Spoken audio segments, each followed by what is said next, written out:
Hey guys, welcome to my channel. My name is Christine and I'm here to help you expand your consciousness, help you really fully realize your true authentic self and tap into the spiritual guidance that is within and around you. Alright, so let's get right into the video on how to communicate with your spirit guides effectively in one day.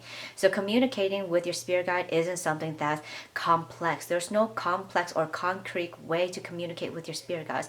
Everyone is different and everyone has their own ways and techniques of communicating with your spirit guides. So I'm just going to lay the foundation for you on how you can begin communicating with your spirit guides, but there are multiple ways on how to do that. The first step in communicating with your spirit guide is to meditate and just quiet your mind.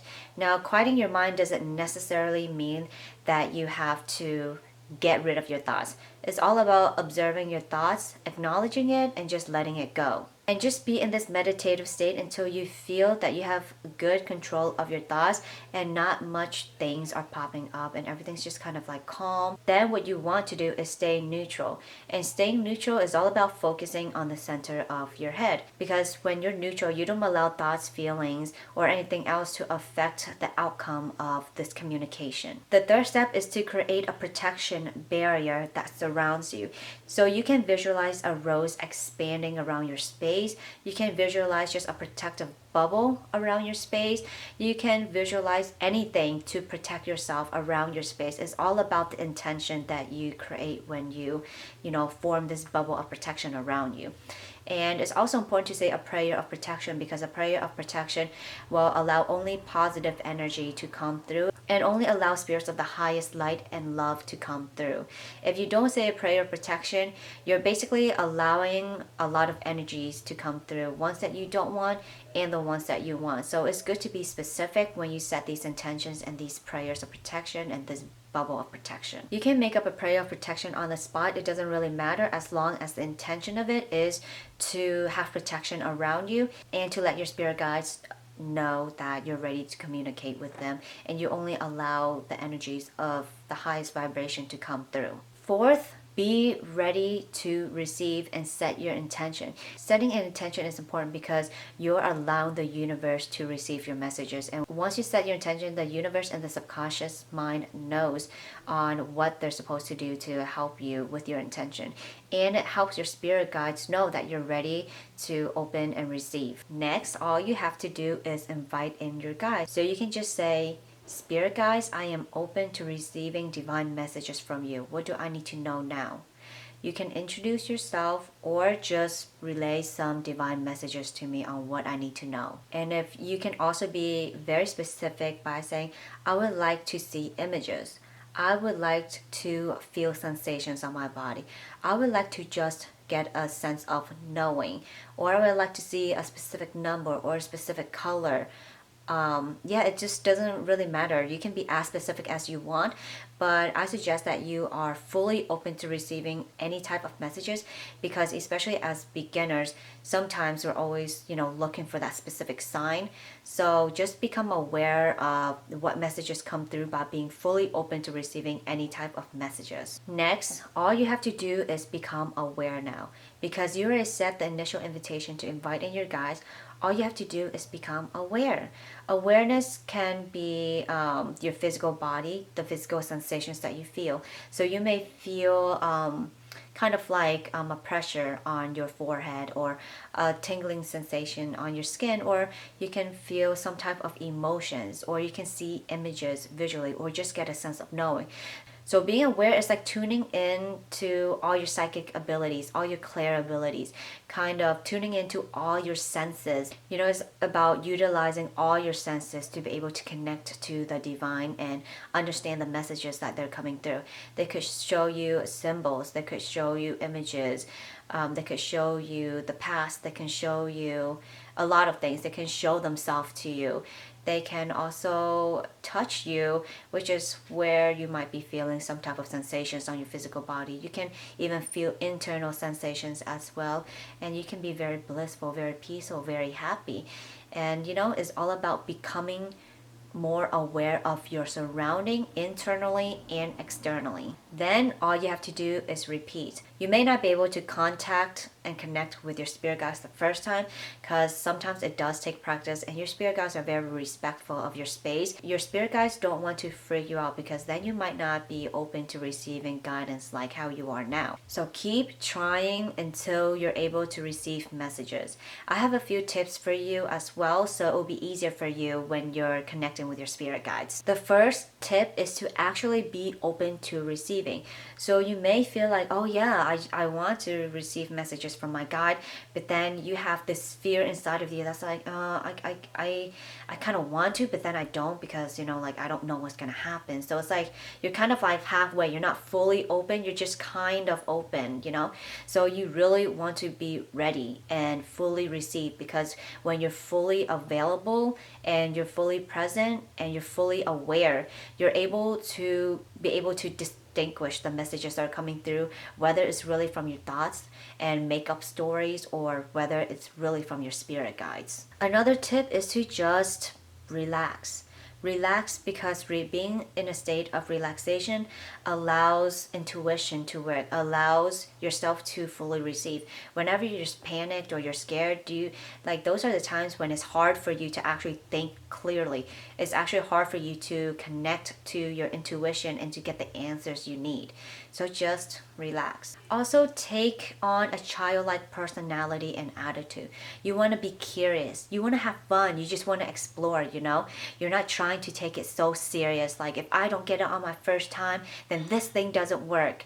Spirituality, spiritual occurrences, spirit guides, in the spiritual realm, it doesn't work like that. Like, you have to approach it from a place of love and a place of openness and a place of fun and curiosity, because spirituality is a great mystery to explore, especially with our human mind comprehension. Like, how can we comprehend everything in this lifetime, So just be curious to learn and to understand and to receive. I think it's also very important to not freak yourself out, because I know that a lot of people, when you believe in ghosts and spirits and angels and demons and, like evil entities and the devil, you tend to think about all of the scary movies that you've watched and all the scary movies and all the scary stories that people told you and stuff like that. So it's not even like that, guys. Like, I was there before, and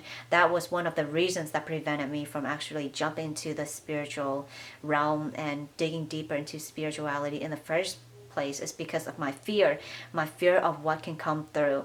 But the truth is that when you set an intention to only allow spirits of the highest light and love to come through, then those are the only spirits that are able to come through. So believe that your prayer of protection is working, and that your protection barrier is 100% effective at keeping away spirits that aren't allowed in your space. Another important tip that I'd also like to share with you is to just trust. As simple as trust truly is, it's also something that people don't really, do, because they don't trust their ability to receive. They don't trust that they'll receive messages from the divine or their spirit guides. Trust. I think when we talk about trust with spirit guides, it's really trust in ourselves to receive, and trust that our spirit guides are actually there to communicate with us, because we all have spirit guides, but it's just the trust and the belief of whether it's possible to connect to our spirit guides, something that we cannot see with our physical eyes. So just learn to trust the possibles. Learn to trust the possibilities and the potentials of the spiritual world and your spirit guides, because they are there.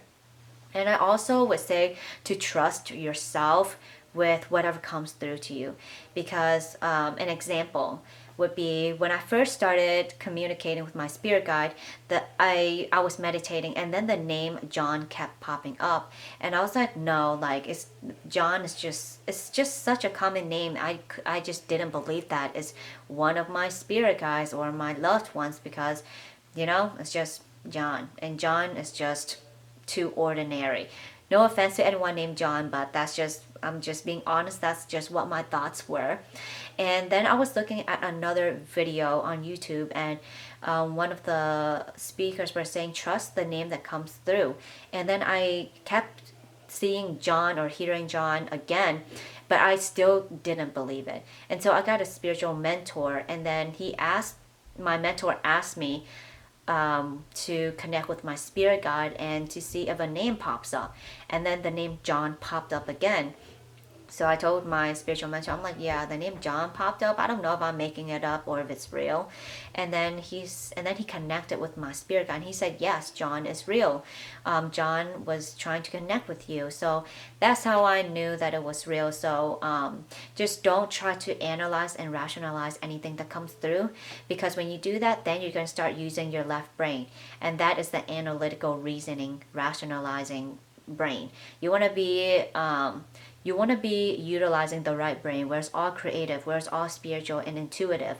When you're using your right brain, that's when you're receiving messages and intuitive hits and feelings and psychic abilities that are from something beyond the physical world, something beyond comprehension. So yeah, learn to trust and believe, even if you don't know where the answers or messages came from. I would also say to be very specific about which guides you invite in, because guides can be all different forms. And there's spirit guides, there's loved ones, which are also different. There's guardian angels, there's cosmic beings, there's spirit animals, there's earth spirits, there's mystical spirits like fairies. So it's important to be specific about who you invite in, because I remember one time I invited everyone in, and then the one that came through, it was just so hard to decipher, because I allowed so much energy to come in that I couldn't even decipher which energy was speaking to me. So I would say to just be very specific. As I'm speaking to you, I see like a purple orb like on the right side of my eye, and it just caught my attention. I don't know, I guess my spirit guide Julian is here while I'm making this video. So yeah. So to sum up the tips is to just be open and have faith and believe, and to just relax. It's all about the heart, the connection to the heart and your crown chakra and all your chakras. It's all about aligning all the chakras, opening them up to be able to receive. Now, if it's hard for you to receive messages from the divine or your spirit guides, there's a possibility that your chakras might be closed. Maybe your sense of awareness, your third eye, is closed. Your sense of clear knowing or clear seeing, your crown chakra or your third eye. Maybe your clairaudience is closed, which is also connected to your throat. Or maybe your clairsentience ability is underdeveloped, which is connected to your sacral chakra. There is a video of a personality test based on your chakra that I've created earlier today. So if you're interested in that, you can also look at that and see which one is your most dominant chakra. And you can see how you express yourself based on your chakras. And then you can see which ones are underdeveloped and which one are pretty dominant, and then you can do your own research on how to balance those out. But if you're interested in learning how to balance out your chakras and learn more about chakras and how it affects you and how to develop them, then just let me know. I've also created videos on how to develop your clairvoyance psychic ability and your clairsentient psychic ability, which doesn't take long at all. It's super quick and it's also effective and easy. So I'll link those in the description as well. And if you guys are really curious and you'd like to learn more, then I'm also developing my website right now. Is at spirittarotguide.com, and you can visit my website to learn more or book readings, and you can learn more about spirituality as well as educate yourself about certain topics in spirituality and develop a stronger connection with yourself and the divine. So again, it's spirittarotguide.com, which will also be linked below. And I just want to say thank you for stopping by and watching this video, and I'm very proud of you for being curious enough to connect with your spirit guide, and I encourage you to do so, because I know that each and every one of you have multiple spirit guides and they're waiting so impatiently to connect with you right now. So yeah, go ahead and try it out and leave a comment in the comment section below on your experience as well. And I will see you guys next time.